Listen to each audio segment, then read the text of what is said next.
to Hills podcast, episode 1 of 1. Let's go. Pleasure. Right then. We're rolling. We're rocking and we're rolling. Welcome to episode 1 from Hills to Hills podcast.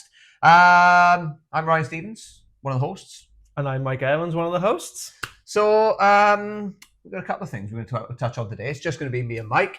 We are going to have other guests on in the future. So we've got a couple of people in mind. So if you know any savage little bastards who want to come on a podcast and chat shit with the boys, let us know.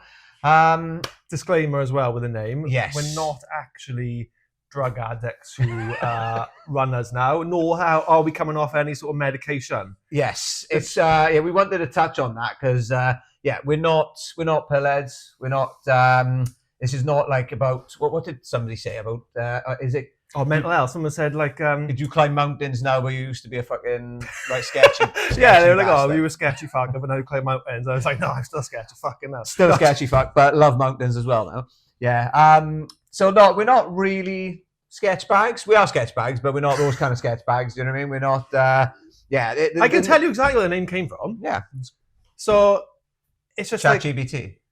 No. So yeah, one of my mates, you met Lee, haven't you? One with tattoos, did the run from Rossetti to Mumbles. He's a fellow. I don't know what camera like that. He's a fellow ultra runner. So big shout out to Lee boy. Me and Lee know each other since we were like 16 or whatever from skating, and I think I said to him on a run before. I was like, I'm mad. Like before we'd be off our heads in Face Off. Face Off was like the rock goth night in Escape. I'm too young for that. Yeah. But yeah, be off our heads in there. But I was like, getting mad. Like if you'd gone back to us then and you were like, oh, you're going to run ultras when you're older, we'd be like, fuck off. And he just literally turned around and goes like this, from hills to pills. Oh, fucking hell, yeah, from pills to hills, isn't it? And I was like, that's a fucking amazing name. It is. And it's literally stuck. That's like a year and a half ago, but it's stuck with me. So shout out to Lee. You named the podcast. So some of the other suggestions we come up with, we had a couple, quite a lot. Oh, we had a couple. We had a bit from jail to trail. From jail to trail, yes. Yeah. I tell you what I liked, I was laughing at, was Blister Misters. Because when I first heard it, I thought people are going to think this is a fucking podcast of burn victims. We'll have fucking Simon Weston as our first guest. Yeah, I didn't even think about that actually. Yeah, that's probably a good. I think we've probably gone for the good one there. No, there wasn't a close contender. What was it? It was the finish. Where's the finish line? Where's the finish line? Yeah. So anybody listening, if you're starting a running podcast and want to use any of those names, just give us a tenner each. We're happy. So we just thought we'd chuck a disclaimer out there. Say, it's just more of a laugh. It's not that we're. Yeah, go on. Just going to say actually. Our producer and cameraman behind the scenes, you can't see him here, Scotty D. Thank you very much for setting all of this up, by the way. Yeah, big. Go on. It's good. Also, bear with us when we find our bearings. First podcast, me and him are going to be interrupting each other like we are do now. Hopefully, in the fucking week's time, we'll be all right. Or we'll be scrapping in 10 minutes.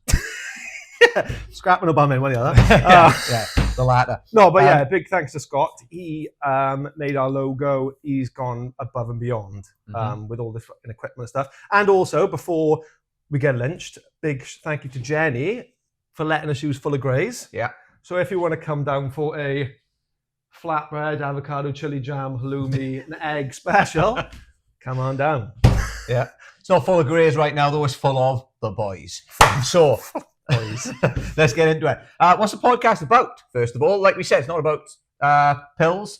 It's about hills. No, it's about trail running. It's about ultra running.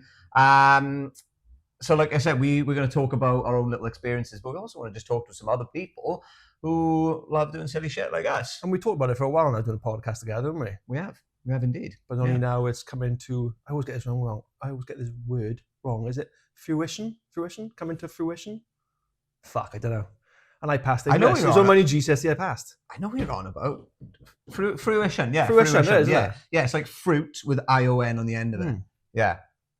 Fuck. Do you know, it sprung my head. It was fried my head. Yeah, it's gonna be like, just talking about mad stories like trail running, ultra running mainly, isn't it? Yeah. Because we're not really road runners. We're not going down fucking park run trying to get the best 5K. Yeah, no, we don't want that. I've never done a park run. No, neither have I. Don't want to do a park run. I have seen a good. Do you know? It was I could seen a good reel actually. I forgot the name because I've been off Instagram for 2 weeks now.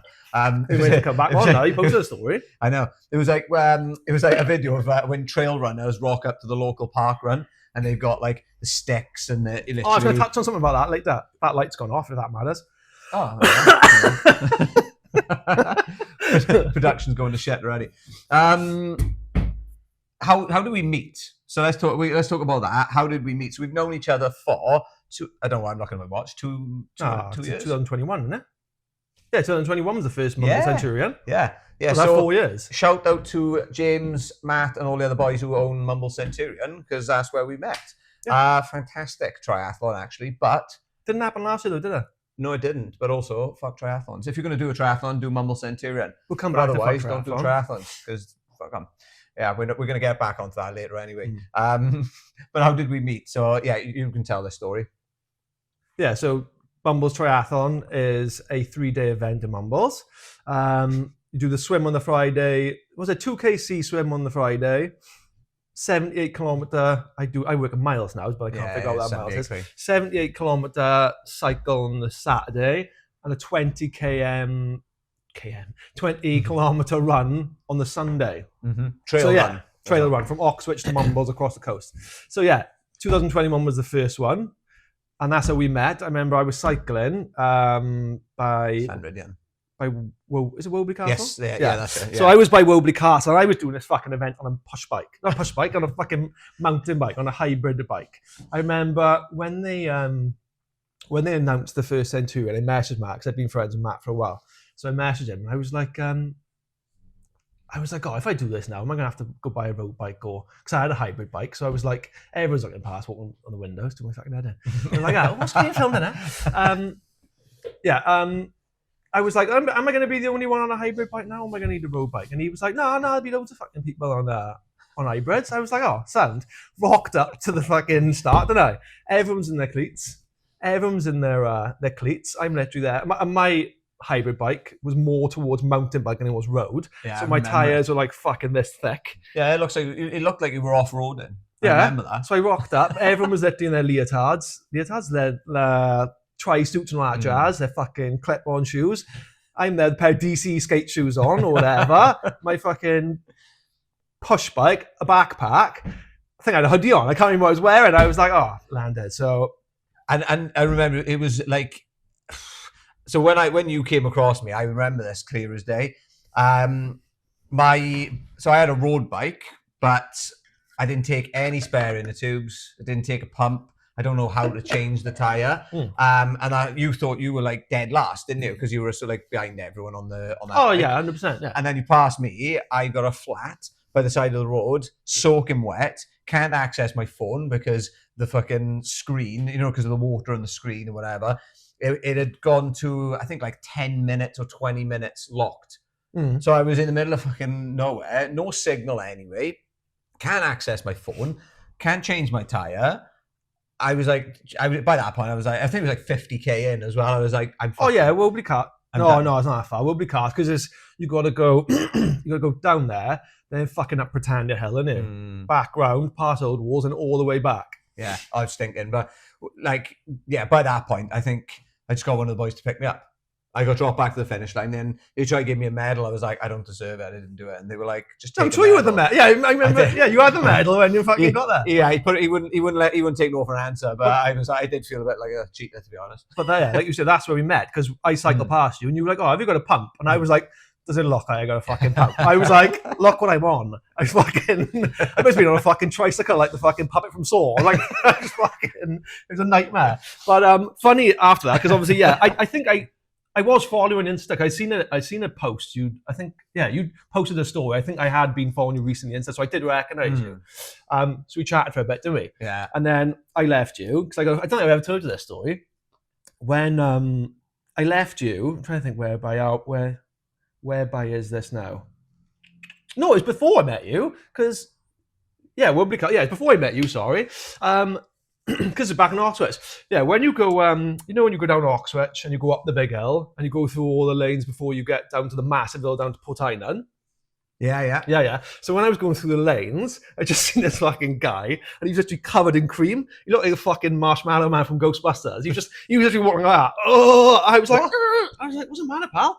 He was like, have you got a pump? I was like, oh mate, I got fuck all. I was like, why are you covered in cream? Like, he was like, it's not cream, it's foam. But he had these fucking he said he had what they call fucking tubeless tires. Oh yeah. So he had this fucking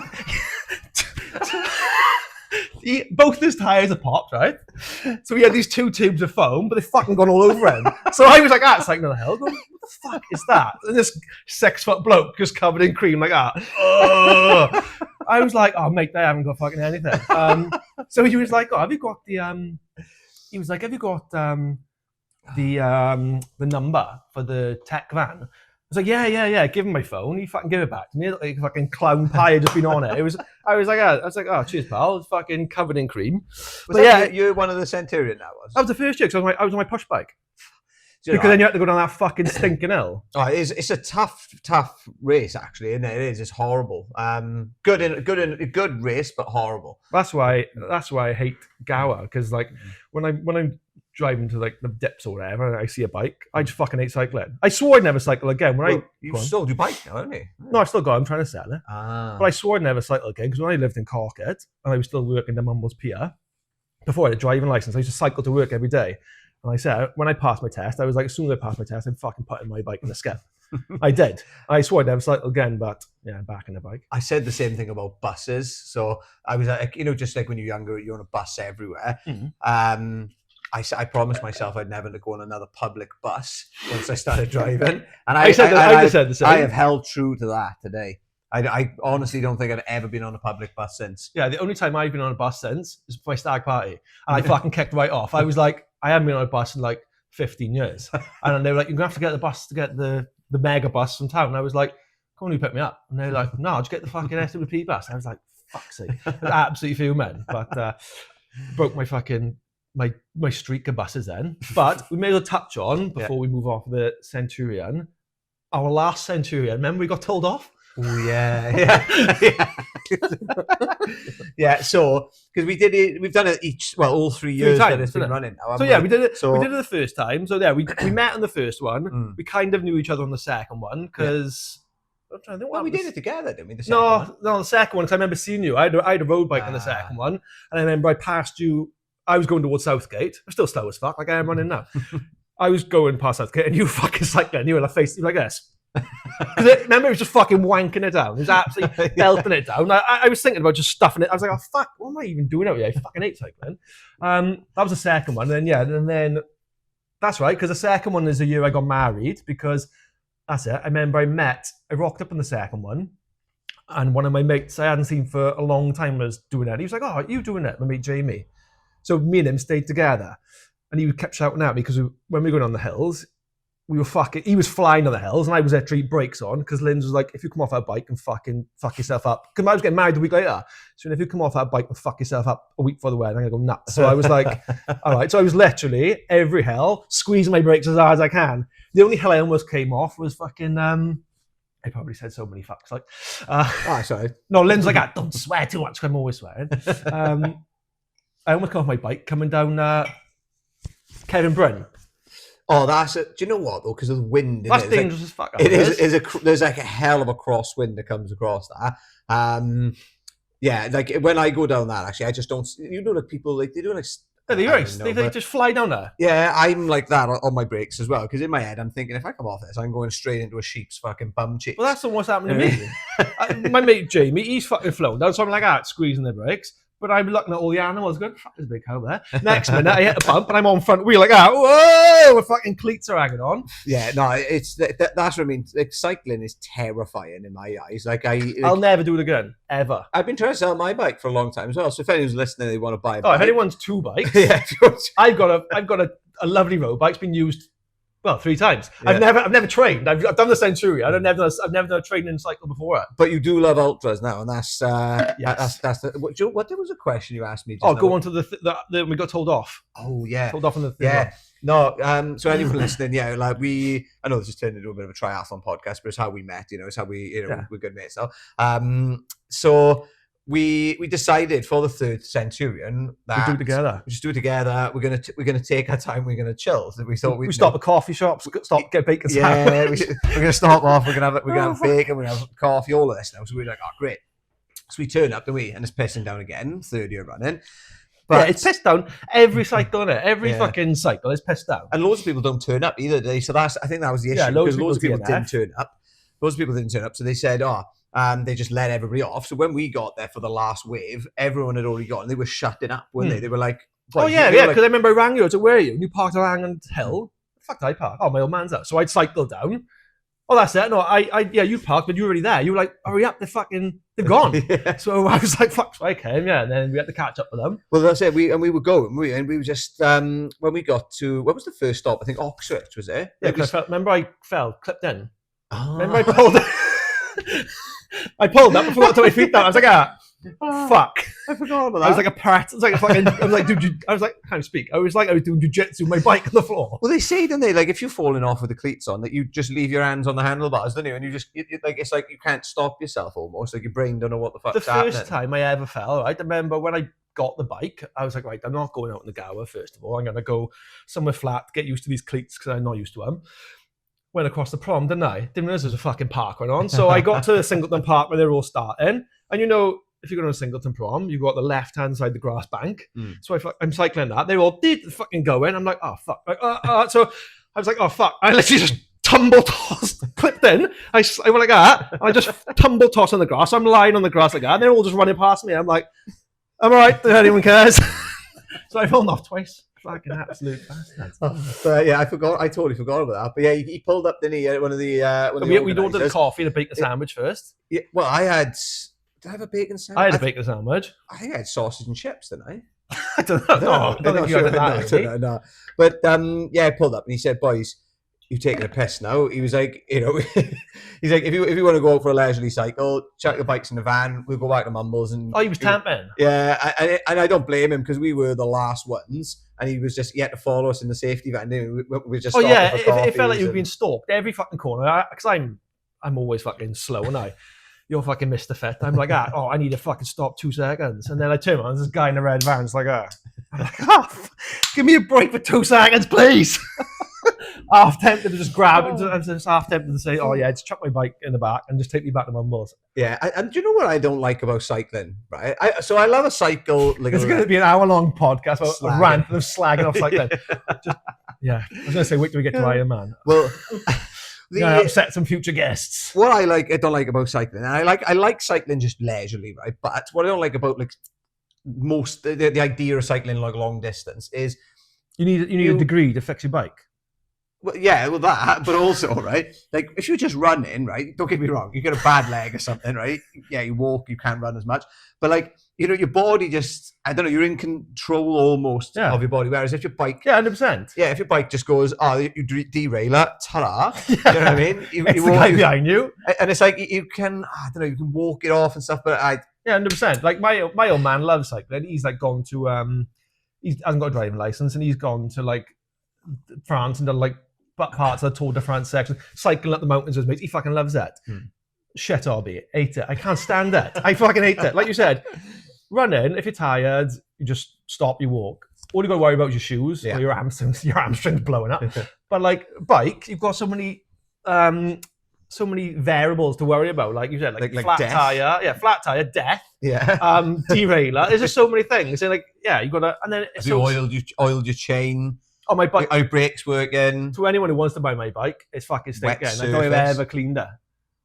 I hosed it down once. I was like, just sprayed some degreaser on. I'm like, that's fine. Move over, is it? You can edit that out, Scott. It's fine. What do you mean, no? Right. When did we first start running? Well, you can we're slagging off triathlons. Yeah, so we're gonna, you know, we don't want to piss anyone off on the first episode. Not that many, anyway. Yeah. When we first started running, so do you know what? When did you first start running? Like, because obviously everyone runs when they're a kid and stuff. But you know, shout out to Cheryl, my auntie Cheryl. She got me into running, so I was like signing up to half marathons, 10Ks, and all that. I was turning up steaming from the night before, running it, beating her and pissing her off. But yeah, that was like, yeah, I think I got it. So I don't know. I didn't really believe I could run a. Oh, I've got something in my eye here. I didn't really think I could run a marathon until 2019. So it's only what, like, we're 2025 now. So yeah, 5 years ago, just over 5 years ago. Yeah, and it was like, I think I'd done loads of halves, but I just thought, oh yeah, my old man got in my head about it. He was like, oh, you've got to be super fit, or you've got to have all of this, like, good diet and everything. And then one day I kind of realized, I went, hang on, he's never run a marathon, the little bastard. So I thought, no, I'm going to give it a go, and signed up for 2 in a month. 2 marathons in a month? 2 in a month, yeah. So what was your first race? Did you ever like do a 10K or a 5K or anything like that? Or? Oh yeah. I did loads of 5Ks, 10Ks, right, half Swansea marathons. Swansea 10Ks, like that. Yeah, honestly, do you know what? Next episode I'm going to bring. Oh, you said you got a fucking, because I remember you saying before when like we first started running, you said that you can't be signed up to anything because you got so many. There's I got two shoe boxes full of medals. Like, I'm not. But do you know, it's like. It's like just loads of half marathons, 5Ks, 10Ks, just like ones from years and years ago. And like loads of the ultras I've done haven't even been organised ones. Do you know what I mean? They've just been self-organised sort of thing. But yeah, anyway, no, I did that. Like I said, when I signed up for the 2 marathons, I thought, right, even if I fall short of marathon distance, at least I'm going to know kind of how much I can get out. Do you know what I mean? So I think I'd only ever done a 15-miler once. And that was when I left my car in my ex-partner's father's garage in Newton, and I run to fucking Llansamlet where my tattoo studio was. Fucking hell. Yeah, it was I think that was like one of the longest runs. No, is that 15 miles? From where? Newton to Llansamlet. Is that 15 miles? For anyone who doesn't live in Swansea, you're not going to know where the fuck we're talking about. Llansamlet. Where in Llansamlet was it? By the train station, by Trashline train station. Fuck, do you know what it is? By the motorway. Anyway. I don't think it's 20 miles because it's not 20 miles. It's not 20 miles from it's 20 miles from the pier to the pier and back. 12. Fuck it. Anyway, it's far. 15 miles is the most I'd ever done in one go, right? I remember that. But did that marathon, the first marathon, which was the long course weekend. So done that one, hilly as fuck, warm as fuck. Didn't take any like food or any drink with me or anything. 22 miles in, I was like severely dehydrated. Literally went to have a pee, like hardly anything come out, and it was like brown. I was like, ooh. The long course weekend is like the one Centurion, isn't it? It's like one on 2 to 3 different days. Yeah. But it's so that's Ironman distance, isn't it? Yeah. So done that, finished it. So there's some guy actually, I'd love to know who it was, because I was like 23 miles in, so just after that, where I had a pee and I thought, oh my God, I'm really dehydrated. Got to an aid station, and I was like, literally, like, for anyone who's listening, you're not going to see this, but I was kind of like crouched up against the container, sort of like bending down, and this guy just shouted at me as he was running past. He went, "Get up!" I was like, "Oh, whoa!" He was like, "Get up! You're going to seize! You're going to seize!" I was like, "All right." And he helps me up. He's like, "Come on, right?" And he gets me. He's like walking with me, and sort of like we had a little hobble on. And then we walk in, and then after a couple of minutes, it was like he got into my brain. Because after about a mile of doing that and chatting, he just said to me then, he was like, "Right, your legs are working again now. Go, finish strong." And I went, "Was he a random?" Yeah, some random bloke. Fucking homeless guy like that. Come on, man. Oh no, he was running. All right. Yeah, he was in the race. I think he was like a fucking passerby. Oh no. And I finished really strong. I was flying past people, at the end and stuff. But yeah, 2 weeks after that, I went out and done the Tough Runner Avon Valley Marathon. So that was like 4,000 feet of elevation on the trail. But I shaved it off. So I'd done that in 3 hours 55. That's ridiculous. I was chuffed. Yeah, but I felt amazing. And I took like 8 kilos worth of food and drink with me as well on that one, right? Like way too much. Because I thought last time I learned from that. So I thought I'm going to overcompensate now. You are? Didn't what? Huh? Newport. Oh no, yeah. So the producers just reminded me about I didn't learn from my mistakes, because I've taken my fucking backpacks full of weight. Yeah, I probably haven't learned from that one, but no, that was the first and second marathon, and I thought, well, okay, I didn't think I could do that. Now, what else can I do? Do you know what I mean? So I think it was in the October then. So they were in the July, I think. In the October, I went out and done the Gower 35 Endurance Life. That was your first outdoor, was it? 35 miler, yeah, that was horrific, right? The one no, it's not the same one I did, is it? No, you done the Run, Walk, Crawl, didn't you, I think? Was it? Yeah, but Yeah.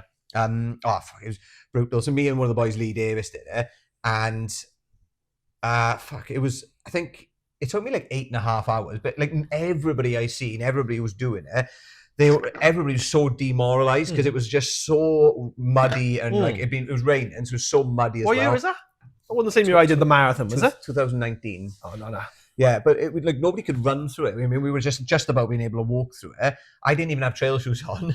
I had like these cheap sheep shoes. Cheeky kids. I got these cheeky Reeboks for like 30 quid because I never used to invest in trainers until more recently. And yeah, I couldn't get through anything. I literally couldn't even walk. I was just slipping and sliding everywhere. Literally had my cheeky Reebok shoes, slipping and sliding everywhere, just couldn't get through it. But yeah, it took about 8.5 hours. But one of my mates actually, so Lee Davis, I mentioned this, he'd only started running in that June, and by the October he ran the marathon side of it. But it's like rich. Yeah. He would have beat me though if we were running the same race because he started half hour. I remember you saying that. Yeah, and he finished 5 minutes after I got past the finish line to go and do the rest of the ultra distance. But he had proper trail shoes and he runs on his tiptoes. Oh fucking hell! It's nuts, right? If you watch it, it's absolutely bonkers. But he was just flying across the mud because obviously he's not like putting his full heel down; he's just going through it. But you're asking for Achilles to be snapped, though, isn't it? It's nuts. But yeah, it was. It just went from there. Then really, it did fucking. I think that was the only organised one I did up until last year, 2024. Yeah, because I did apart from the Centurion stuff. Yeah, the only organised ultra. Yeah. So organised ultra. Yeah. Yeah. Because it was just like I think in lockdown I went out and did 40 miler. Did a barefoot one, didn't you? Barefoot 30 miler, 50 miler. What's that called now? IT band, is it? IT band. Yeah, that went at 28 miles. Horrific. Oh. Literally, I was like crying for like 22 miles. Which one was that? The 50 miler. 50 miler around the Gower. So I started in my house in Penlan, ran down to Swansea Bay, and then run right away along the coastal path past Rosilly. And then foolishly, rather than going onto the beach, I actually went up the top and then came back down into Hill End. So So that the way I went yesterday, up elevation station. Yeah. I made it a million times worse myself. It was a stupid idea. But I went then through to like Blue Pool Bay. And then I finished by Old Walls. But you know what, right? I used this online map tool thing. Yeah. Anybody using those online... map my run. Yeah, don't bother using it. Oh. It's fucking terrible, right? Terrible. Because I worked it out from my house, right, all the way along the coastal path to back to my house, right? So I should have gone through Penclouth back to Penlan. I'm pretty sure it was via Llangefellach as well, right? I'm sure it was meant to go that way. Anyway, that was meant to be 50 miles. My back is in bed, go on. That was meant to be 50 miles back to my house. And when I got to Rosilly, it was at 40 miles.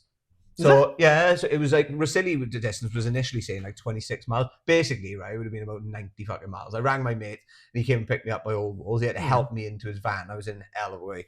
So that's a couple of mine, sorry. But I've gone on a bit of a tangent with that one. But that's my little running story. What about you? Well, yeah, properly, it would be the Centurion. I didn't really run before that. Like, whatever. Well, not properly. Like, did it in school and like. Police. No, I've been arrested. Thank you very much. Unlike me. My old man will be proud of that. He's just ex-screw. Don't come at me if you've been in prison.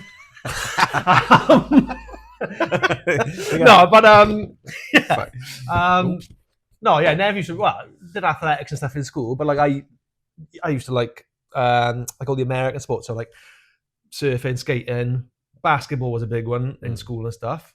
Played that like properly. Played that for like 20 odd years. Basketball. Used to play for Swansea Storm, like the local team. I tore my ACL then, 2017. Like sounded like a gun going off.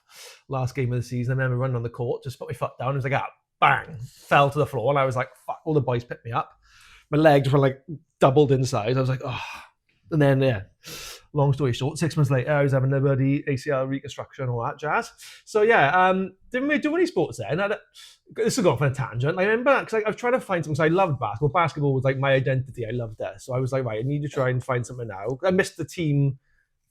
Camaraderie. Yeah, that's the word. I missed all that. I missed like meeting all the boys of the week playing and stuff. So I was like, right, I got to get into something. Going on a total tangent here, so you know, We love it. We love it. I love like MMA and I love UFC, so I was like, I've always wanted to try like a martial art. I'll give jiu-jitsu a go. So joined like was it Chris Reese Academy, innit? Went to Chris Reese Academy for a little bit, and then I found out it was a fucking massive minge. I can't fight. I was like, I don't like fighting. I remember I was choking people. I want to apologise then. I never forget. Right, we were doing this. I never forget. Yeah, we were doing like training or whatever. Yeah, you've told me this before, and I remember when you were telling it to me, you're like, I'm sorry. Yeah, I'm sorry. I was going to say now. Yeah, so it was like at the end of the session, we were like live drilling or whatever. We've been practicing takedowns and stuff. So I remember me and this guy, we were like standing up. It was like too special. And these people trying to fight. We were like all over the place. Couldn't grab each other. Scores like that. I remember like somehow I threw him. Managed to turn him. He stumbled, and I literally just ran, jumped through the air. For whoever can see in the video, I was like this in the air, so gripped onto like a backpack, rear naked choked him. And I was like, I'm so sorry. But yeah, and then another quick story about jiu-jitsu. I remember. I've probably been really loud for this. I remember we were doing drills, and I was paired up. I can't remember his name, but he was he's either brown or black belt in judo. So they were like, right, your partner's going to get you in half guard, and you just got to try and get up. So I got sound. So the guy did press the buzzer. I'm lying there for a good 2 minutes now. The guy's like, we started. I went, yeah, I know. I was like, I've been trying for 2 minutes. I was like, I can't. It's like a butterfly fighting a bear. I was just like, and he wasn't, but he was like smaller than me. But I was like, what the fuck? He was like a vice. He just hugged me there, and he was like, come on. I was like, I'm trying. But anyway, So I needed to get into a sport. Wanted to do something, and I remember obviously lockdown happened, so I'd done a few 5Ks when people were doing the whole nominate then donate £5, do 5K. I remember, I can run 5K. I remember the first run, I think I did 3K, I was on a heart attack. I was like, fucking hell. Because I thought I was fit, because basketball you're sprinting constantly, and it's different because you sprint, stop. It's not like running. So I did 5K, and then Matt put out the post about the Centurion. So I remember seeing that because like I've always been a strong swimmer because I grew up swimming. I used to swim like in competitions. My mother put me in Langham Bay Lifeguard Club, so I used to do like the lifeguarding competitions and stuff. So I was like, yeah, I can swim. That's sound. I hadn't swum in like 20 years, so I was like, yeah, I'll be all right. I was like, cycling, how hard can that be? That'll obviously come back to bite me in the ass. But I was like, running. I was like, I don't know if I can run 20K. So the next day I just got up and I ran 20K. I remember it was January. It was icy as fuck. I ran from Gasynon to Llanelli wetlands. So I ran 10K, turned around, ran 10K back. Fucking hell, the next day. I couldn't walk for 2 weeks, basically. I remember I went to work the next day and I was walking around like I shit myself. People were like, hey, you're right. And then one of the boys followed me on Strava. He was like, you're off your head. He was like, what was the first you run before that? And I was like, 3K, about 2 years ago, or whatever it was. But, so the Centurion was the first one.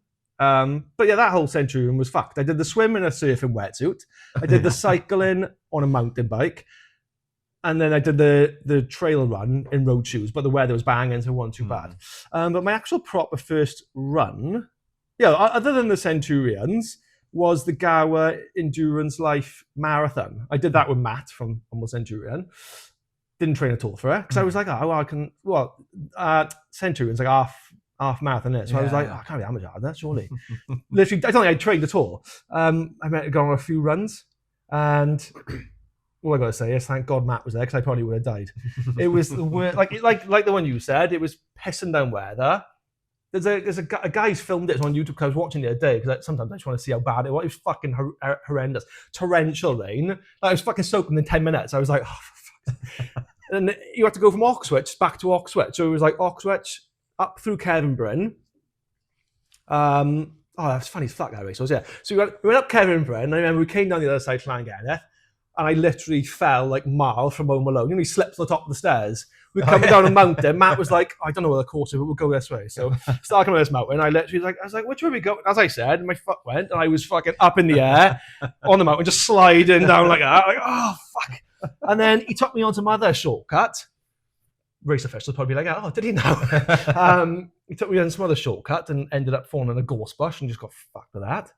A what? Gorse bush, the ones with the yellow flowers and the big thorns. Oh, that. Never knew they were called that. But Yeah, gorse bush. I'm trying to think of the course.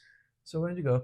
Oh yeah. So then the worst section of Gower I can't stand. We went through from Rossilli to Portainan. Yeah. I fucking hate that section. It's so demoralising. Oh, it's terrible. It's literally like someone's plucked you out of Swansea and put you in fucking Game of Thrones. It's just fucking fucking cliffs everywhere. There's no fucking people. It's just like, what's going on? Do you know, that's such a good way to put that as well, because like you said, it is very dramatic at that part of Gower. Like you said, there's nothing around, there's no one around. The terrain is fucked. Like it took me an hour to do a mile once before a couple of times. It's taken me an hour to do a mile in that part. You've got cows everywhere who want to just fucking just like run at you because you just, do you know what I mean? They're just staring at you, about 50 of them. I'll go into that. My first ultra about the cows. Not the cows, that section. Well, I want to know about the sheep aid station because I know about it, but everybody else needs to know about it. So going from that bit, Rossilli to Portainan, me and Matt got charged by cows. And my knees are fucked now, so I was like, I'm just going to bat them and let it kill me. I don't care anymore. So yeah, we had to go through this field, and there's a gate the other side, and there was all these cows blocking it with a calf in the middle, and they get fucking bit tetchy when the fucking babies around, don't they? So Matt's trying to shoo them off. They're bloody digging the floor and huffing and stuff, and I was like, oh, for fuck's sake, please, just let me through. In the end, they let us through. So yeah, got through there. Where are we now? Oh, the sheep was... Where the hell was the sheep? It was silly, wasn't it? That's what I'm trying to think. Yeah, that's the thing of that fucking marathon. Instead of like the run, walk, crawl ones, they let you go across Genneth. They make you go up elevation station. So anyone who doesn't know Swansea or Gower, if you go Rossilli, not Worm's Head, obviously, but the big hill, Ryan aptly named it the elevation station last year. Because I did it yesterday. I did it yesterday, and it's about 2,000 feet of elevation if you go up either side. Because I went up yesterday, ran across, went back down, did the whole loop, came back, ran up the other side, across, and I had like over 2,000 feet of elevation. And what was that? If you keep going up, you go up and back down. Oh, sorry, it's 500. I think it's 500 one way because we did the last didn't we? And then the other side's a fucking wall, isn't it? Yeah, that was it. Because we did a run, and was it 5 miles? No. Yeah, it was 5 miles. We did 5 miles up and down that. 5 miles up and down, but it's only like half a mile up or something, isn't it? So like, it's half a it's 500. Half a mile up. Gate to Trig, wasn't it? We did. Yeah, Gate to Trig. Yeah. Carry on though. The sheep. Yeah, so I'll get to the sheep now. They made you go up that bloody hill. That was a nightmare. I remember. I was recording the whole day on my Instagram stories, and everyone was like commenting and stuff like that. I don't think he was up there. I can't remember. It was around Portainan somewhere. Yeah, we came around the corner and there was just literally a half eat. If I find it, I'll put it on the podcast Insta because it's probably my archives. It was literally just a fucking dugout sheep. It was just a sheep, right? And it stank. It was like his guts were everywhere, and I was like, oh, fair play, this aid station's quality, something like that. Or I can't remember. The course nutrition's on point. Oh, that's it. This course nutrition's on point, and it was actually unmet. Funny enough, I always see a dead sheep on my races, but that was and then got to, where did we get to where I really started on the dark point? So you get to Portainan, and you go around the cliffs, and I remember there was a gentleman, and he had a gentleman, right? He had proper milk bottle glasses, right now. Felt so sorry for him. We asked him if he was right. He had big milk bottle glasses. He had high-tech road shoes on. He was fucking slipping and sliding everywhere because we caught up with him. We were like, "Are you all right?" He was like, "Oh, yeah."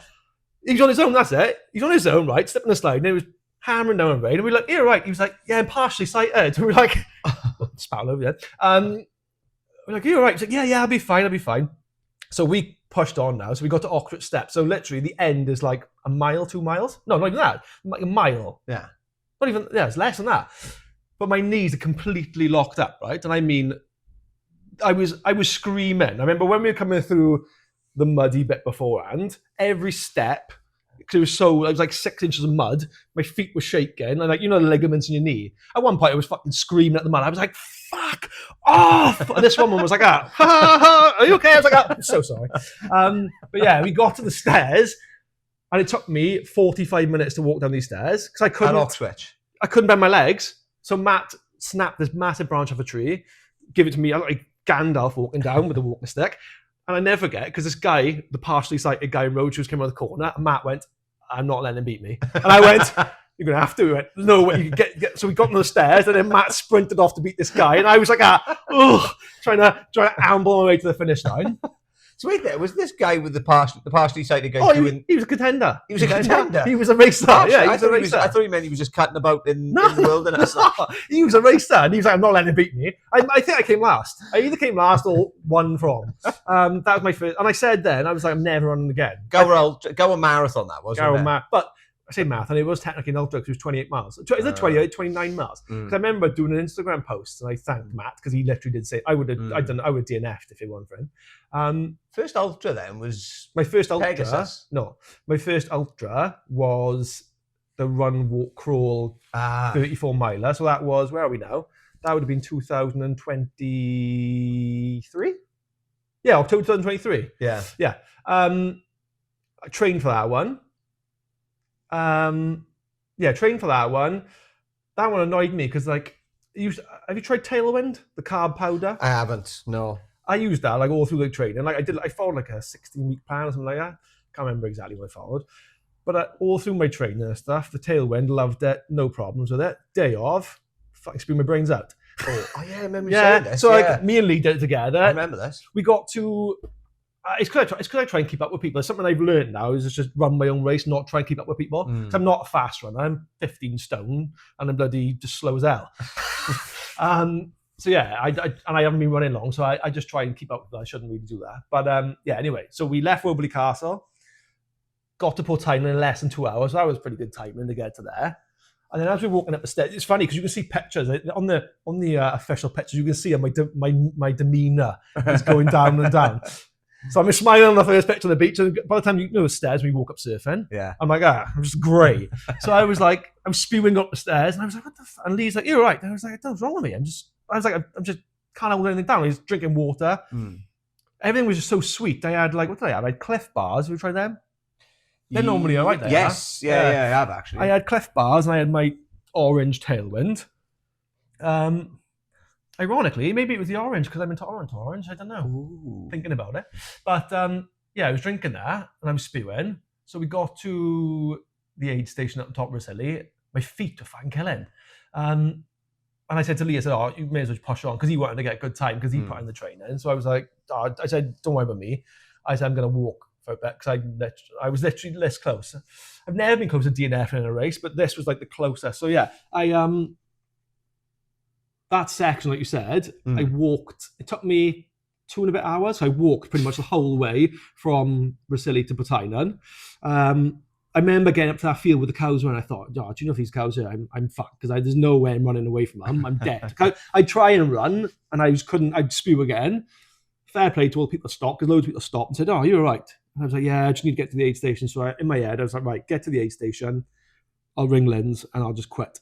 So I walked into the aid station. And funny enough, one of the guys I met, Ultra, Craig, a friend of me and Lee, when I was telling him the story, he was like, he's like, yeah, I was volunteering that check, but I remember you. So I come in like a zombie. He's like, do you want a hot dog? I was like, no. I want a fucking hot dog on an ambulance. No, I remember I sat down and I was like, I was sitting down literally. It's like, I was like, what am I doing? And I was like, I am defeated. I have no place being here. And I remember all I had, I necked a litre of water.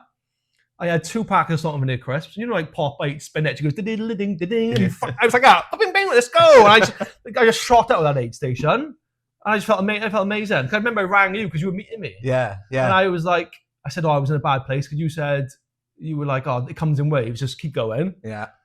And then, I felt amazing then. And met you in Oxford, didn't I? And then, we went through Oxford. Went up to 3 Cliffs.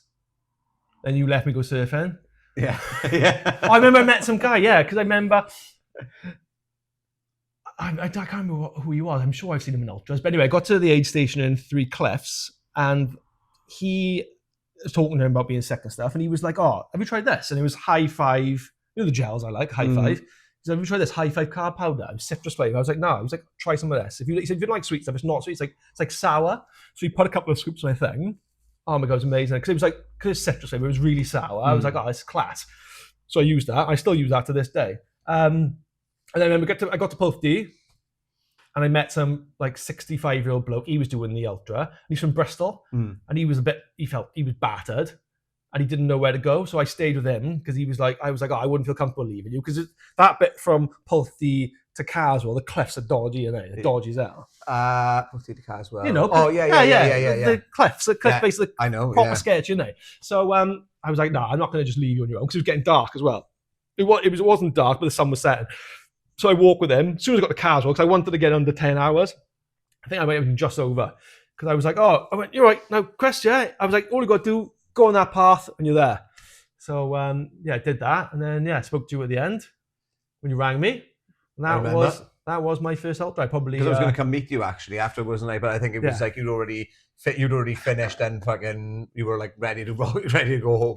Yeah, 100%. It's weird though, isn't it? Like the waves thing. Like I found that like I said to you on that race, coming in waves. It's I think if you're doing a marathon or if you do, I don't really get it if you're on like a half marathon or something. I think So for example, if somebody's maybe a half marathon than max, I don't know if you've experienced those waves on a run like that. But I know that you do on a marathon plus. You know what I mean? If you're going up to ultras, especially. It's weird though, isn't it, where you get them, like, because when I did the Vogam, I felt like shit in 10 miles. 10 miles, I was like, it was boiling. It was past, where was it? First aid station's 8 miles in. So it's like, there's no shade on. Have you done the Vogam? No. There's no shade. So it was boiling hot, and I was wearing all black. It was like Scott. I was wearing all black. I was absolutely boiling. And I remember, it was like mile 10. I was like, I got 30 miles to go. I'm fucked. But like you said, it comes in waves. Like a couple miles in, I was like, and I put my headphones in, started listening to a bit of Wham. I listened to the maddest. Wham. Yeah, my ultra playlist on Spotify is mental. I got DMX, Wham, R. Kelly. I got everything. R. Kelly, fucking controversial. I love R. Kelly. Okay, no. Do you know is he nonce or not? I still like his music. He's a fucking certified. I will point this out. Certified nonce. His lyric. When I listen to his lyrics now, they've done it the same way. I'm like, that's a bit shaky. Do you know what though? Everybody loved him back in the day, didn't they? Like his music. I'd walk in Oceana and it's fucking playing. And I used to love Oceana. Time and Envy. I don't like R&B to be honest. So like whenever R. Kelly come on, I was like, and I'm like, You like trance, pill music. Literally. Literally. Do you know what? Right? Well, it's not my tuffer then. I love trance, and like psy-trance is my so I love trance music on a in general or on a run, but psy-trance on a run, fuck me, because it's like 900 beats a minute, right? You literally put it on, and it's after a certain amount of time, you get into a right flow state with it. So running or cleaning to psy-trance, right? Unbelievable. Like if I start cleaning the house with psy-trance on, I'll lose 4 hours. House is spotless. Head's fucked. Do you want to come to my house? I'll take my house. I'll take the earphones off, right? Because they're probably out of battery by that point. And I'm literally looking around. I'm like, where the fuck am I? But I do find everyone's got their like that type of music, and although I think. Do you ever listen to any other stuff when you're like? I listen to all stuff when I'm running. Yeah, I do. It depends what mood I'm in and depends what I'm doing. Like if I'm doing an ultra, like I try not to put music on most of the time anyway until later in the race. Yeah, so like I'll wait till I'm in a shit place and then I put the music on. I will say in the Vogue, I did put them on. This sounds bad, but fuck it. I did put them on because I don't know who's behind me, but they would do they having a conversation, they would do my fucking head in. I was running and it was 2 ladies, and then I think she was moaning about her husband or something, and I was like, I just got my headphones out, I was like, I saw this. Because when I was running yesterday, like you said, like listening to psy-trance gets you going. When I was running yesterday, I had my ultra playlist on, and Venga Boys boom boom boom going on. And I was like, this is amazing. I was just singing it, just sprinting across the beach. I was absolutely loving it. Yeah, my playlist is absolutely full of all sorts. I got soul on there, like Papa Roach, Limp Bizkit, got everything. A lot of 80s. I like 80s music. I tried so when I started doing probably half marathons years ago, I'd say was when I started doing that.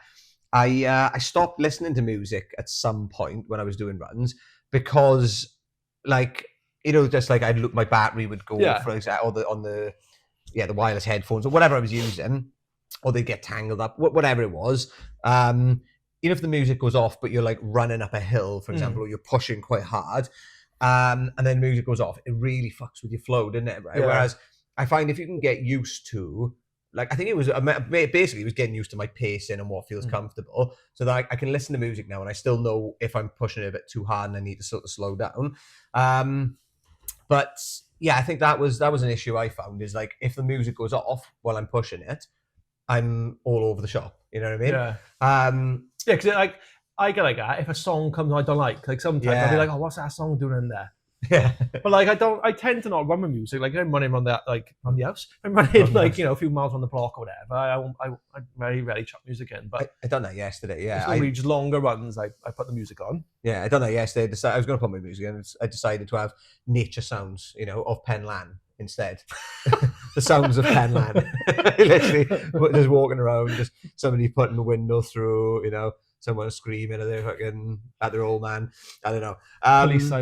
Police sirens. Yeah. No, it was. What was I going to say? So. The Edam 50. I got the t-shirt on for that. Yeah. So shout out to Reese from Pegasus Events. Good ultra running event. The best, I reckon. Yeah. I'm saying I've only done 2 different brands. No, I don't know any other race organizer ringing you the day before. I was in the bath, he rang me. I was like, I was just in the bath, he rang me. It sounded creepy as hell. He rang. He's like, oh, you ready for this, Mike? I was like, I'm in the bath, and yes, I am. I didn't say I'm in the bath, but I was like, are you waiting for this phone call? The bubbles splashing behind me. Probably thinking, fuck this guy. But no, they are. I love Pegasus events. Like they are. All the people I've met from the Pegasus races, just like you known them for ages. Yeah, it was a really good vibe, and like what's mad about that race is the fact that you're running around the army camp, isn't it? I'm dreading that this year. You're running around. Oh, the elevation's nuts. I think it's like 10,000 feet, something like that, or close to 10,000. 8,500 or 8,800 is one of the 2 feet. But yeah, you're like, it's one of those. It's weird because you're not running up mountains, but you're just running up hills. But the hills don't stop. This is what I don't understand, right? Because I'd get to the top of the hill and you think, oh, you're at the top of the hill. But then there's another hill on top of that. So I'm like, is it a mountain or is it a hill? Because a hill stops. A mountain it just kept going. But you did that good as well. 10 hours, isn't it? Something like that? Was it 10 hours? Just over 10 hours. Top 10, weren't you? Yeah, just over 10 hours. I got to, what was I, 8th, I think. Yeah. I think it was 8th. You say some guy got left back. Yeah. So technically I was 9th on the leaderboard. But yeah, one guy had a fucking lift back because he got lost twice. Because, he literally came in second or something. But what was it? Then that's what I was going to say. The race is nuts because you're obviously running around the army thing, and they say army base cup. You've got no touches, ammo and stuff in it. Well, that's it. Yeah, you're running past like used smoke grenades and stuff like that, and they tell you obviously do not pick these up. Don't think it's funny and stuff like that. You'll get disqualified. But like I heard something at one point. I was like, what the hell is that? Live fire. Well, I'm guessing probably not live fire, but they were firing guns in an old farmhouse, literally like a couple of like 50, dog soldiers, 50 meters away. But there's no one around. Like I seen 2 other people other than the runners, and I think they were from the army base. But that's in 50 miles, and it's like when you think about that, how like it was tough to navigate his own when you had to follow yellow. The way markers were much the GPX better was than off, and you had to follow the little yellow. Oh yeah, the GPX was a little bit sketchy, to be honest. It was like, you're better off following the way markers, but it was quite tough. Yeah, I've spoken to a few people and they said it was tough because you'd be lucky. You're like, where's the fucking yellow thing? Especially in the night time, because a few people they took like 24 hours to do it and stuff, didn't they? One of the boys, Craig, he said he did it in 16. I was thinking, well, that's me 20, great. But me and Lee have said because Lee's faster than me, but we've agreed we're going to buddy up and do the whole thing together. So just like for everyone listening, obviously you're doing the Pegasus Slam and you're the full 6. Yeah. So the Pegasus do this thing where you do an ultra month from April to September. They've all got mad. Well, before I knew Pegasus, I always thought the races are mad names, but they mean something, don't they? Yeah, I can't remember what the Edam means. I can't remember. But the Vogum means like Vale Glamorgan ultramarathon. So yeah, you've got 6 races. You've got the Canham, which is going to be the worst one, I think. It's a 42-mile ultra, but it's across canal from Newport to Brecon. You've got the Howam, which everyone says is the best one. That's like, I think that's 30 miles, and it's up to the source of the Severn, and then back down again. Then you've got the Vogum, which I've done already, which is the coastal path from Porthcawl to Penarth. That was amazing. I love that one. That's probably my favourite race I've done to date. What's that? Oh, Pigham. I can't remember what that one is. That's a 30 miler, but I don't know much about it. And then you got the Edam, which is the 50 miler you did. And the Rhythm, is it? And then the Rhythm I did last year. And the Rhythm I did. Oh, you did the Rhythm as well, yeah. Yeah, I done the Rhythm. I love the Rhythm. The Rhythm was class. Yeah, no, that was good, to be fair. That was 30, wasn't it? Yeah. 30 miles, yeah. I think it was like 32. I don't think they're all on point now. I think they're all a bit over or whatever. Well, those are the only two that I've organised ones I've done other than my first one. But I think it's 30. You should do the Slam. I think it's 30. Yeah, I don't want to sink like 300 quid or 400 quid. Do you know what? No, it's more. I'd say it's more the like if I book like lock that in. Yeah, I know I got to do the training. I know I've got to like block those. Yeah, out. but you don't really need to do the training because you rock up to races and just run them. If you know. trained, you'd be bloody That's ridiculous. You're ridiculous now. You'd be even more ridiculous if you trained. Do you know, it's weird. I don't actually do that. People say that they're like, "Oh, you must be running all the time." I'm like, I'm not that guy. You know, if they just follow me on Strava, they'll see I'm probably doing. Yeah, I mean, 3-4 runs miles a month, 3 or 4 runs a month, genuine. Like, you know, I think sometimes I'll be, more in the swing of it and doing a few more.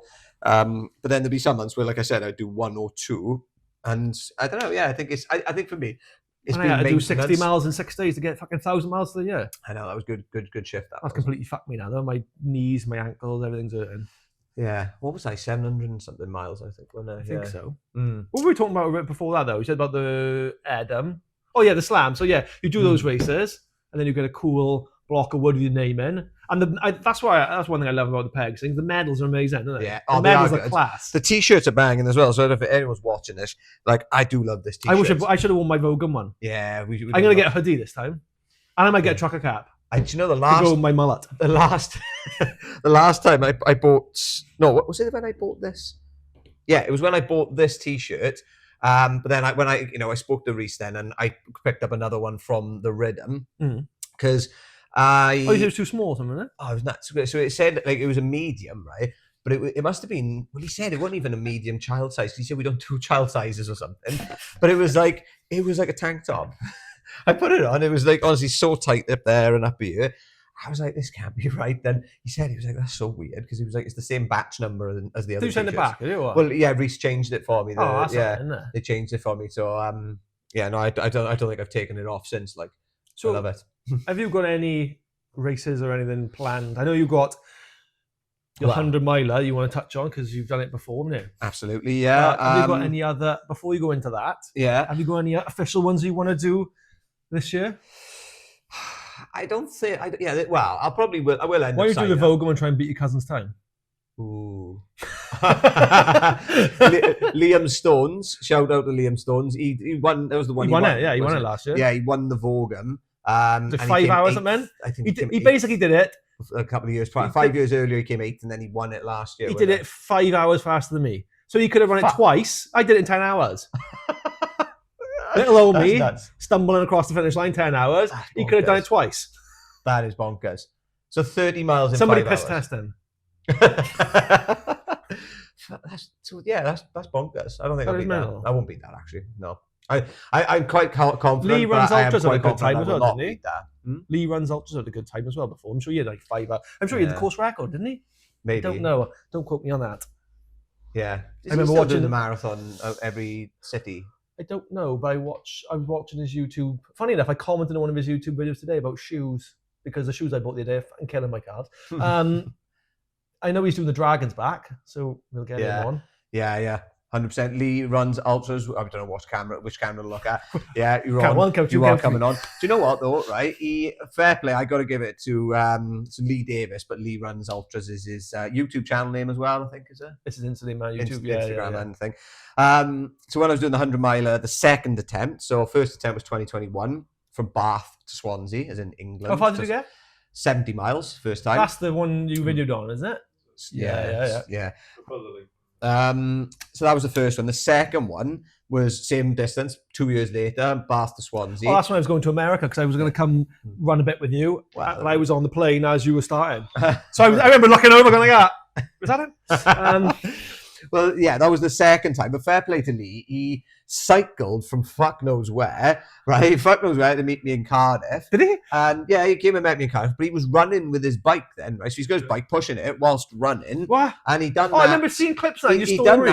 done that for 15 miles with me, right? So I obviously quit on the second one at 75 miles. Whereabouts So was that? Oh, that was on the dual carriageway. that was by Cowbridge. No, Bridgend. Was that when Chad was there? Yeah. So that was by Bridgend. And he said, right, I'll see you later, boys, no, whatever. And went to cycle off. And Chad said, oh, mate, chuck you bike in the van now. He went, no, it's all right, I'll cycle back now. So bear in mind, this is fucking 5:30 in the morning, right? This is like, we met him at like 7 p.m. And this is like 5:30 in the morning. And I'd covered, I think he met me at 50 miles, yeah. Was this the time with the imaginary pitbull guy? Or? He met me at 50 miles, that's what it was, because we were in Cardiff. So he did 25 miles with me, running like that, I think.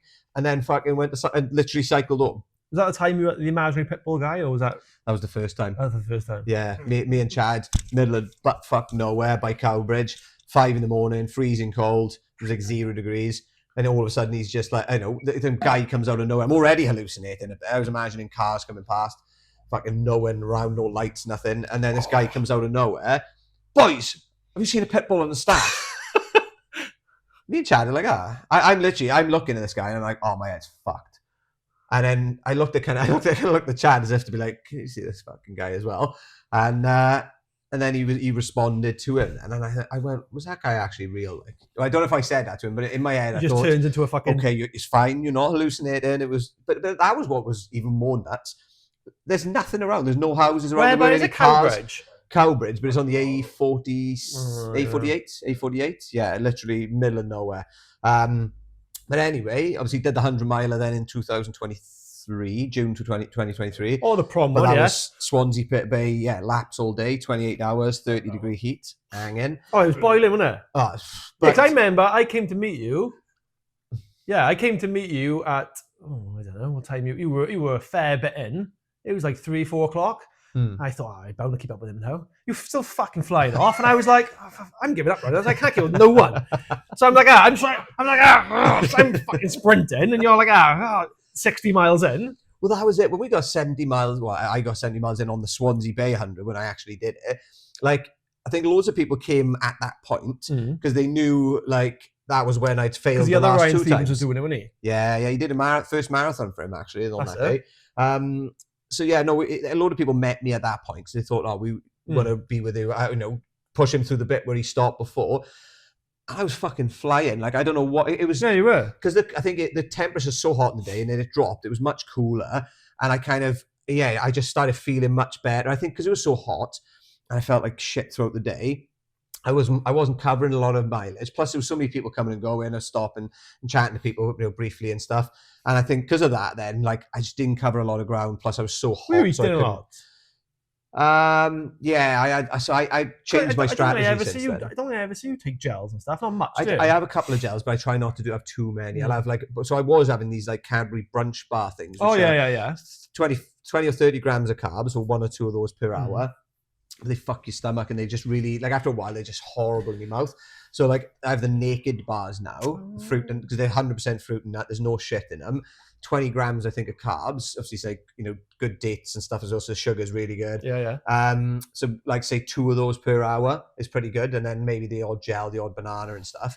But I feel like that is a really good strategy for me now. But tell you why yesterday you might want to try Soreen. Soreen bars. I was going to say, who the fuck is Soreen? Soreen, come on in. I know what you mean. Soreen bars. Yeah. I seen someone. I can't remember who it was. Someone on Insta. They'd been out for a run. They took a picture of what they'd eaten, and they had the Soreen bars. And I was like, that's one that I'll be interested when we get guests on and stuff. Is I'm always interested to see what people use for fueling because I like to try new things. Speaking of which, I've got some in my bag for you. Remember I said those Voom bars? Oh, yeah. Where's that? Oh, it's over there. Fuck it. Tell you what. Pause that a minute because I'm going to go for a quick pee. Okay. Something you might want to try. I tried yesterday. I had a taste. Have you heard of Voom bars? No. I can't remember who had them. Maybe. I seen him on that, the running monk, the guy who did the Welsh Coastal Path. I seen him. He was eating them on his documentary. I've seen about him before. So I went on their website. They offer a free taster box. All you got to do is pay for delivery. You get like 6 bars or whatever. So I tried them yesterday. They were good. It's literally like just blocks of sugar, Mm. but they got all electrolytes and stuff in them. So I bought you Mm. one because orange, I can't have orange. So Thank you. and it's got caffeine in. So It's got caffeine. oh yeah, so don't have it till February. Fuck. We're not eating that. I didn't bring it for you now. Well, no, do you know what? Because I'm like, fuck, I want to eat this now, but obviously I'm off the caffeine, and Yeah, but I won't eat it now. I don't want to go back to caffeine as well. What? Yeah, I'll keep this in my back pocket. I want to. Future sponsor. They're great. Yeah, no, I'm not caffeine on yet. I'm really enjoying it, but yeah, we won't go into that. That's another fucking story. Oh, let's go into it. Yeah, come on then. All right. And we'll come back to whatever. What were we on there? I don't know. Fuck knows. But no, caffeine actually. Yeah, like Why have you given up caffeine? Well, I say giving it up. I've given it up for 13 days, so I'm not in. I might go back to it at some point, but I did say I want to take the month off. I thought, right, I want to just create some space between it, and also I think it's just good to do that every now and again with different things because. Isn't caffeine good for you though? Rich always preaches it's good for you. There's a lot of benefits I think to caffeine, but I reckon like it just I don't know if I always feel like if I'm too much if I've had too much caffeine or just when I have caffeine I get like a bit of a buzz from it, but then you're a bit anxious. No, not even that. Like I just don't feel as present, and I'm relying energy wise more on the caffeine than I am just on my own sort of general energy sources. I don't know if that makes sense. But like, for example, when I stop caffeine, I kind of feel more present. Like when I'm speaking to people, I feel more energized in the conversation. And also like, even though I had really good sleep before going off the caffeine, like now I've noticed that my sleep is just even better again. Yeah. Like I'm waking up and I'm actually like feeling sort of ready to get out of bed and stuff. I don't know. It's a weird one. Yeah. But I think, anything that caffeine, there's probably benefits to it, but not all of the time. Do you know what I mean? Overdoing it is. And overdoing it. Too much of what's the saying? Too much of something. Too much of anything is a bad thing. That's the one. Yeah, something like that. Yeah, because I remember I went off caffeine before I had my intolerance test. I remember I went off coffee completely because I thought coffee was making me bloated and stuff like that. Yeah. Then as soon as I found it was, I was slamming the coffee. But I was thinking the other day, I was like, I'm waking up and I'm knackered all the time. But I try to only have 2 coffees a day, and I try not to have them after midday. So I don't know if it is that or what. Yeah, it's like I just thought, it's I haven't had a day in like God knows how many like months or probably even years where I didn't flat latte, whatever. Flat goat milk. Oh, coconut milk. Can I coconut milk? No, I didn't even have that anymore. I just have cow's milk. Yeah, cow's milk cappuccino I was having. But I remember when I first started coming dipping. Yeah, I go through phases. It's about 30 quid the first week. Yeah, coconut. What was it? Coconut caramel lattes I used to have. Yeah, but fuck me, do you know if I have caramel syrup in it now? Yeah. Oh, I'm like, ooh, you know what I mean? It's so sweet because I've gotten used to it. Yeah, see, I need to. I got a proper sweet tooth. Like I need to like. I tried coming off like sugar. Like if I have tea, I can't have it without sugar. Yeah, well, that's another one I've knocked on the head for the month. Actually, is bad sugars. I've had like, it was someone's birthday. Emma, Emma's birthday on the weekend. One of the girls from the sea swim group, and like obviously she had cake, right? Walnut cake. Oh, look banging! Which some of the guys had made. And they said, just have some. They're one of the makers, right? The Mark and them makers. Mark and Illyria made it, nice. Yeah. Well, I got it. I had that intolerance test, didn't I? Yeah, so you got wheat, can you? And gluten. Well, no, egg as well, isn't it, right? Egg I'm highly intolerant to. That's egg white or egg yolk you're intolerant to? High on egg whites, and then medium on egg yolk, and then medium for wheat, barley, rye, and almonds. But I didn't think that obviously there's going to be a couple of eggs in that cake. Yeah. My stomach was fucked for the rest of the day. Was it? Yeah. And I just thought, because I didn't think there was any issue with eggs, but clearly, like you stopped them now. Well, yeah, that's what it's only been about a week or so since I'd stopped. Yeah, but yeah, probably about just coming up on 2 weeks, I think, since I stopped eating most of that kind of stuff that I was intolerant to. But yeah, I found that really surprising. That's mad, that is. I'd never put it down to eggs before. Yeah, eggs fucked me up because eggs are on one of mine because I was thinking Christmas time. I was like, right, I'm not sticking to the intolerance results, like eat this, whatever. I'll just eat what I want. And to be fair, my stomach was fine because like for years I struggled with like bloating and stuff like that. My stomach wasn't too bad. It wasn't anything I ate and I ate a Joe's ice cream cake, pretty much all of it, not in one go, over a couple of days, like 2. And that's milk. Milk was my highest one on the intolerance test, and Yeah. I didn't feel bad. I'd have broke my fucking heart, right? I know if they said to me, you can't drink milk. Because I drink, right? And I'm not joking. Well, that's when why say this. I don't know. drink about 3-4 pints I reckon of your milk test is a bullshit. day.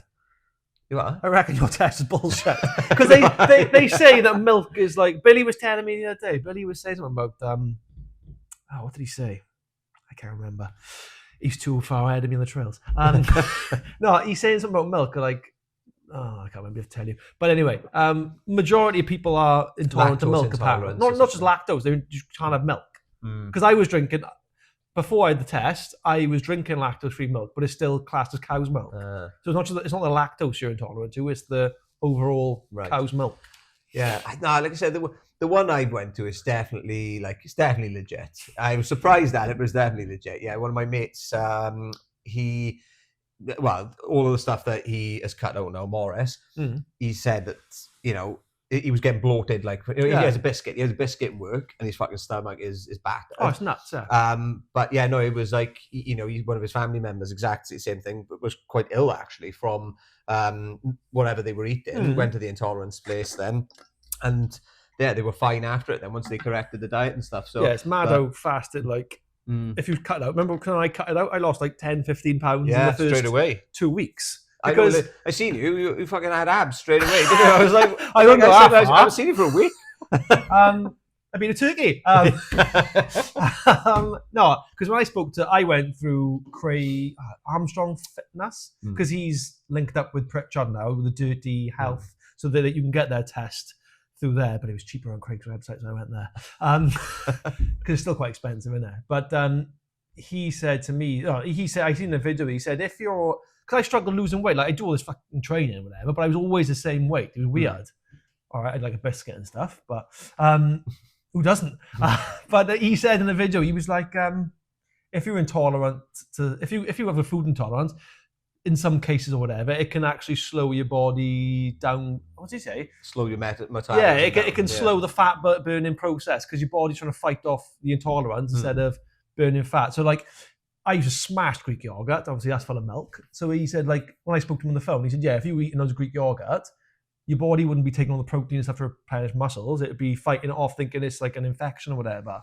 Fuck, that's mad, man, isn't it? Because what they told me, I went to Thai Bach food intolerance like clinic or something. It's in Thai Bach Chiropractic Center, right, which is a mental building. Because you go in there, right? They got chiropractic for dogs, chiropractic for humans. They got fucking massage places, sports massage, food intolerance things. You go in there, right? There's literally kids running around. There's like dogs running around. It's mental. You go in the basement. It's a domination center. You got Sloth and the Goonies like that. Chunk. It's a mental place. Baby roof. But I went in there and I said I had the test done, the blood test, come back then, and yeah, like it was. What was it? Why did I bring that up? Food intolerance. What was this? Oh, we were saying, what were we talking about? It's like our reel. You start a podcast with your mate. I guess. We're talking about food intolerance and milk. Yeah, because he said it slows down your metabolism. Oh, that's it. Yeah. So basically, when she was talking to me as well, she said like the damage that's done from the inflammation is cumulative, apparently. So it builds up, and then, but like if you stop all of the foods for 3 months, they say, and then gradually reintroduce them, you sort of clear out that inflammation and reset your system. So then you can start to slowly reintroduce it, but you haven't had that accumulated damage, or that accumulated damage is dispersed basically. I said that to you when we went for a run after I'd done it. I don't know if you remember, but it's when we went for that run round down Three Cliffs. I said my back wasn't hurting. Remember I pulled my back when we were surfing? I pulled my back surfing May before, it was like 2 weeks before the Vogo. I was like, for fuck's sake, tamping. And it hadn't been right since. And my ankles are hurting. And that's another thing, like you said, inflammation. It can be all joint pain. So as soon as I cut out all like pretty much my intolerance test was just stick to whole food. It was like milk, mostly dairy, most nuts. I love peanut butter. I had peanut butter at Christmas time and I fucking almost came. I was like, oh, fucking hell. It was fucking amazing. I had an ice cream. 2 things I shouldn't be having. It was amazing. Yeah, fucking, what was I talking about? What was I talking about? You talked about milk, the peanut butter, milk and... shitting yourself on I Christmas can't Day. even remember what I'm talking about. What was I talking about? I don't honestly can't remember what I was on about. Yeah, where were we going with that? I can't remember. Cut out the food. But I can't even remember. Like a Oh, jet. yeah. Thank you, Scott. Yeah. Yeah, surfing. So I cut out everything. All my aches and pains stopped. Didn't like, I'd wake up in the morning, I'd be like, wouldn't be like a leper. I would just get out of bed and be like, oh, tidy, nothing's hurting. But before, I'd literally be like, my back was so bad, I couldn't even roll in bed. I'd be like, oh, I'd be in agony. That's such a like a valuable thing for probably people listening as well, who like you say, not just something that they like it's just another avenue to explore, isn't it? Because like inflammation, it just shows up everywhere, and I suppose stored in the body everywhere. I suppose, and like there's little signs, isn't it? Do you know what I mean? I wouldn't say to people go out and rush out and get an intolerance test. If like I was having, I don't know about yourself, I was having stomach issues like for years. Like my mother suffered with my nan, my sister suffered with stomach issues, and it was getting to the point that it was really pissing me off. Like I'd eat something, and I was bloated constantly. I went for tests, and the doctor, they sent me for ultrasounds. It all came back. They were just bullshit. They were like, oh, it could be IBS. They didn't give me an answer. So then I seen the food intolerance test, and I was like, right, try this. Yeah. And generally, since cutting out all the food that they told me not to, I feel much better. Well, that's the annoying thing. I'm going to rant a little bit here about like the we love a rant. But like the GPs, wherever, and going to places like that. Yeah. They look at the symptoms and they go, all right, you got IBS, for example. So they said that to me years ago, right? Oh, you got IBS. I went. You were like, I'm not happy with that. Yeah, because I literally went. I cut food out. I was isolating food. I was trying all of this, right? And I thought I couldn't really figure it out. Certain things triggered me, but I thought, maybe I'm gonna IBS. So I went there, told them to the doctor, and they were like, "Oh yeah, sounds like you got IBS." And I went, "Okay, cool. So what do we do? How do we get rid of it?" They went, "Oh, well, you can't. You just got IBS." And I went, "Yeah." Well, I was like, "Well, I've never had that before, so I was like, I don't really accept that I've got it now. I want to find a way past it." And they were like, "Oh, well, you can take peppermint tablets, or you can take this or whatever." And those tablets you told me, those tummy tablets. Well, no, they didn't recommend those. Oh, didn't they? No, that's the thing. So they just said that, and I was a bit like, "Oh, okay." Well, I did my own research, picked up those Tumbiotics tablets, which is like essentially probiotics. They got like 25 billion live cultures in them and stuff. And I think they've got to be quite high because they're going to be quite high with the cultures. Because I think if you have like Caffeine, the milk and things like that.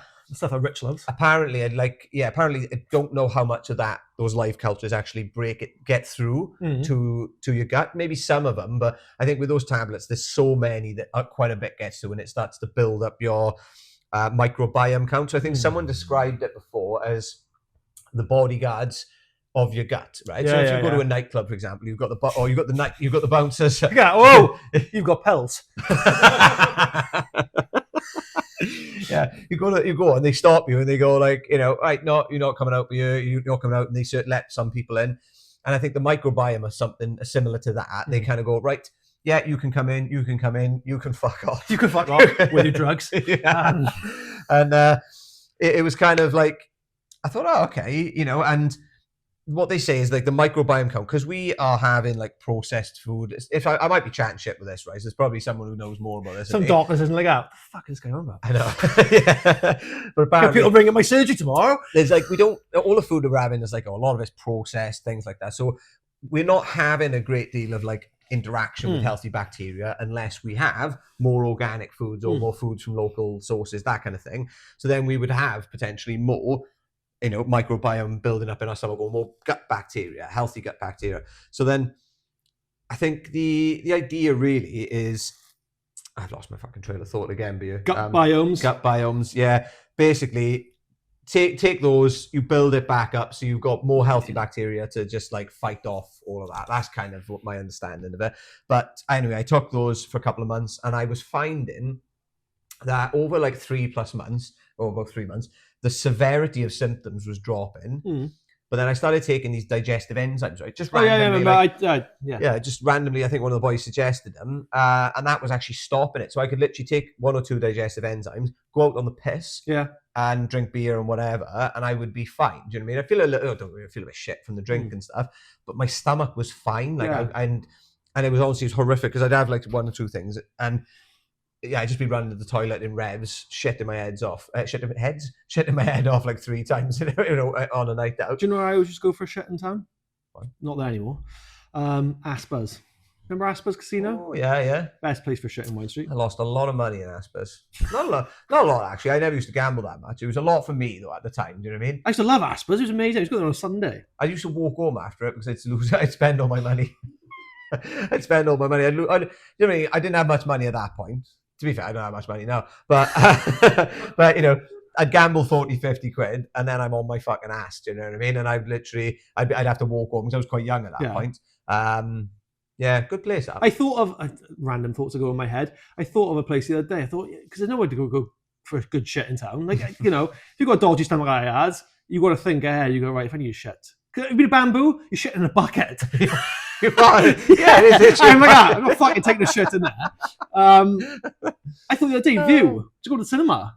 Go to the cinema. Do you know what, though, right? No, tell you what. Those Marcus Event opening at fucking 11 o'clock, is it? Oh, you like? Yeah, Wine Street. That's not fucking go for shit the day. Yeah, no. I found one thing, right? I'm going on another, no, not a tangent. One thing I don't like about town, and when you go for shit, is you automatically people assume you're doing coke. Yeah. And for someone who's never done cocaine, I remember going for shit before in where was I? Was it Monkey Bar? No, it could be Monkey Bar. Monkey Bar closed. Where the fuck was I? Oh, I think it's White's in Uplands. Going for a shit, and that's a fucking that place is dodgy. If you're from Swans, you know about White's. It's called White's for a reason. No, I went for a shit, and some guy's like, "Hey, do the key." I was like, "What?" He's like, I was like, I don't know the fuck I meant first. I was like, "What are you on about?" He's like, "You doing some coke?" I was like, "No, mate, I go for shit." He's like, "Yeah, of course you are." I went, "You come in with me if you want to." I was like, "I'm going for shit now." I went, "You'll hear me in 2 seconds." Yeah, so yeah, you all got to think ahead if you need to dump in town. Yeah. Luck, I don't really drink much anymore, so I don't. I've had some rough ones, like, you know, when I've had, like I said, when I had IBS, I had it for like a year, right, or something, and it was like I went out a couple of times in the year, but I was just like, nothing was coming out anyway. It was just gas, right? Like, this is disgusting. Right. After I'm telling you the best shit myself story ever. After that, go on. Right, just gas, just hanging, right? Just like rubbing his head, like stomach absolutely battered. But yeah, like, you know those toilets when they don't have the seat on them, right? And it's just piss everywhere and everything. So you've got to like squat over this thing, and you just got to we good? Yeah, we're just checking the cameras. You've got to squat over it then and have that. But then obviously the toilet roll's probably been on the pissy floor and stuff. It's a fucking shambles. So I'm glad that that's done now anyway. My stomach's generally pretty fine, and I've cut all of the other intolerant stuff out. So these days I don't tend to shit myself that much. I haven't shit myself for a long time, but I have got a good story about the time I did. Sure. So back when I was in work, not to say where I work, but I want a job. Back when I was in work before, this is a long time ago when I first started there. Like going to the gym and stuff, you know, like the whole bro science thing. You should make your food, you know, whatever. So I made like chicken, rice or whatever, but I made a week's worth. Didn't think about putting it in the freezer. So I had chicken and rice or whatever, kept in the fridge for like 7 days. Yeah. So like I was, it's like 7 days. I think I was working the weekend or whatever. I can't remember.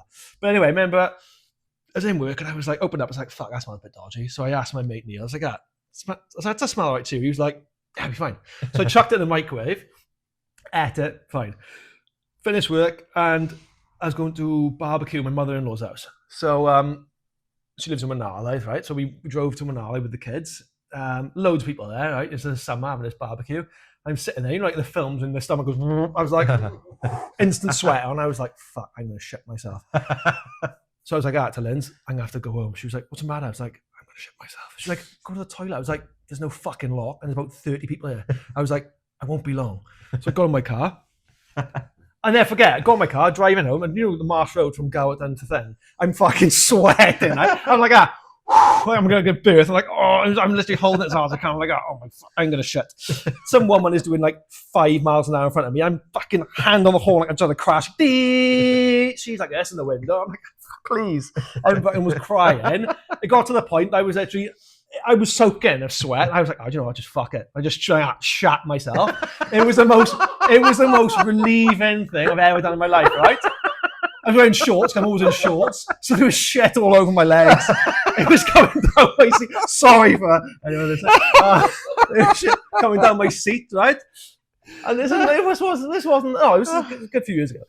So yeah, I'm driving up the Marshall now, like that, window down, like fucking hell. So I live like, I get home and like park in the house. Like we haven't got drives, but the pavement's big on where the house are, so you can park the car. So I'm sitting there now. I'm sitting in the car like, fuck, I'm gonna get in the house because it's literally dripping off me now. It's just fucking piss. So I'm like, oh fuck, open the car door, I'm backing out, so I'm like not facing the road. Luckily, I remember my brown shorts on, thankfully. I remember backing out, and I was like, I'd have to back up to the house. Got in the house anyway. Oh, my back. I got into the house, ran a bath, binned the shorts and the pants. And I remember, let me sort of see how, binned the shorts and the pants. Sorry, technical difficulty. Lynn's rings me. She's like, go nuts. So where the fuck are you? You've been 45 minutes. I'm like, in the bath. I shit myself. She's like, what? I've shit myself. She's got me a loudspeaker in the fucking house, isn't she? So all I can hear is fucking all these randoms laughing. And I'm like, who's that? She's like, you shit yourself. I was like, well, it's not rocket science. I shit myself. I was like, I'm not coming back there now. And she's like, you got to come get me and the kids. I was like, well, I'm going to be a while. She went, what do you mean? I went, well, the car's covered in shit. She was like, it took me forever, but yeah, that was. I've still got the car today. That was my shit myself story. Fucking hell, that's amazing. Yeah. But you never shit yourself on the run. Oh no, I shit myself on the run as well. Shut up. Yeah, really? That was when I first started.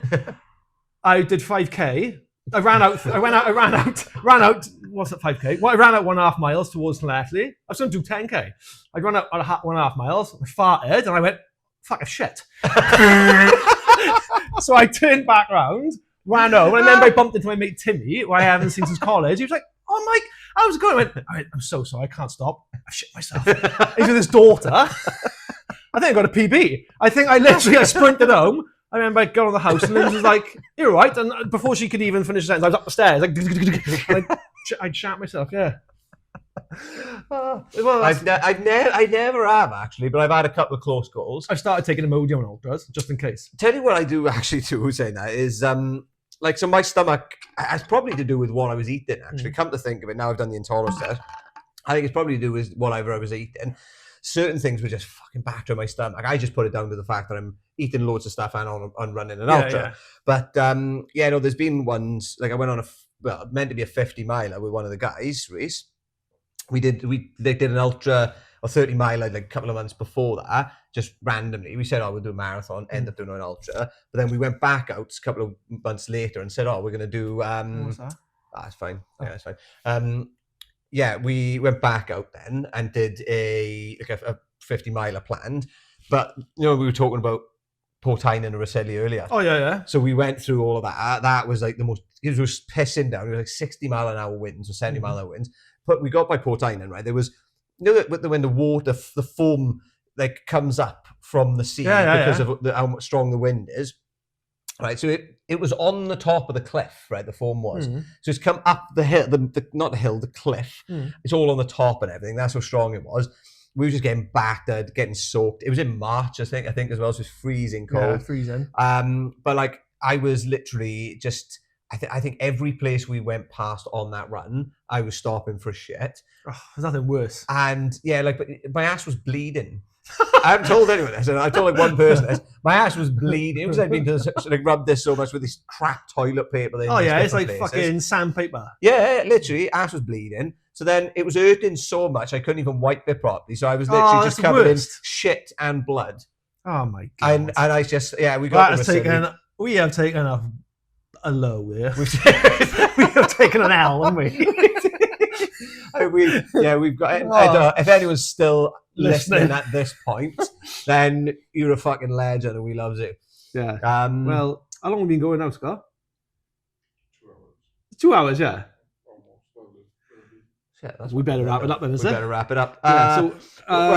So guests we want to have on, I think we've got a couple of people in mind. We've got a few people confirmed as well. So people who have messaged out, we'll get in contact because the next episode we are looking to have a guest. Yeah, but so we can interview. If you know any mad bastards, if you are a mad bastard, if you like doing trail running, if you're an actual mad bastard who's been released from a mental institution, well, if you run, you could, Yeah, that's true. Yeah, that's very true. Yeah, and like we said at the start, it ain't a party podcast. We're we want to talk to some.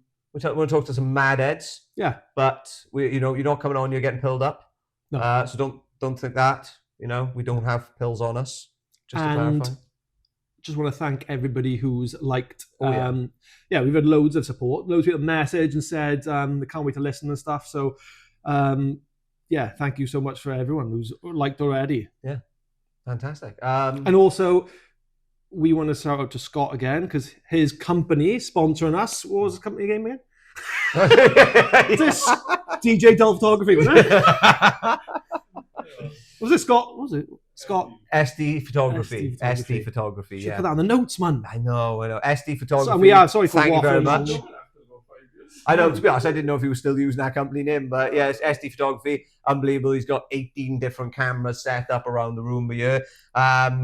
Jenny from Full of Grays. So yeah, thank you, Jen, for letting us use the venue. Hopefully, we can keep using this on a Monday, whatever we do. Yeah, it's 8:45 in the night now, so it's been the caffeine's been shut. We're just in here cutting about. So I reckon we just tear the place apart and just fucking sell all her furniture. And just when she walks in the morning, she's gonna full of fuck all, full of tramps. Like.